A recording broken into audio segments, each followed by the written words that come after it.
Hi, Dr. Davis here, over with Rainy Pain and Performance. I just wanted to do a video on the kidney injuries following ibuprofen and acetaminophen, so Advil and Tylenol. To date, there was really no real-world analysis of this. It was just some little case series and case reports, and also really word of mouth. Most doctors probably would have said, don't really take Tylenol, you really shouldn't take Advil, but until this came out in 2021, we really didn't have good definitive data. So 2021, this was published. They looked at a bunch of people, about 7,500 people, right there. They looked at people from January 2004 to March 2021. 7,500 people, that's quite a lot of people in this study. What they did is they created a chart here. There's a lot, sorry. All right, so right here, on the left, you'll see the incidence of adverse effects, so the percentage.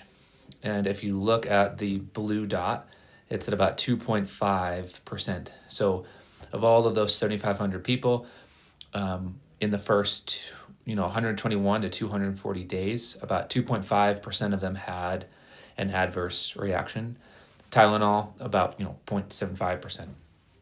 And then as we go to the 1 year mark, it decreases and continues to decrease. There's a little up and down around the 1%, but then they tracked them for 15 years. So they took the maximum over-the-counter dose of Advil or Tylenol for 15 years. And if you look over the long run, everything's less than 1% chance of any adverse reaction.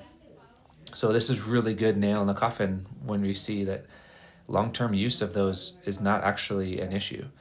Even short-term use, only 2.5% chance that you might have an adverse reaction, and even less than that. So the next question should be, well, what were these adverse reactions? And they did look at that. Right here, the A is the ibuprofen and B is the Tylenol. So those that took ibuprofen, the 2.5% of the people and under, 15% of them, it was vomiting. Look at all the other things that are highlighted. All of those things are really nothing to worry about. Of course, they're not great and it's annoying, but none of them are life-threatening at all. The one I didn't highlight, the metabolic acidosis, that happens 14% of the time of the 2.5%. So literally we're saying like less than 0.75% of those 7,500 patients had too much acid in their body. Once again, not a big deal. You know what they give you is baking soda. So sodium bicarbonate, and they say, take a little bit of that, it should balance everything out. So point here is there is nothing to worry about with ibuprofen. You can take it for 15 years, there's nothing that's going to happen. The chances of anything are very low, and those things really are nothing to worry about. Now, for Tylenol, I think it's a little different. If you look here, 26%, that's like severe liver problems. 15%, yes, some acid. 9.5, coma. Then we have some cognition problems. Can't clot things. Like, these are a big problem. So I would be concerned if a doctor says, go ahead, take Tylenol. That is probably not the case.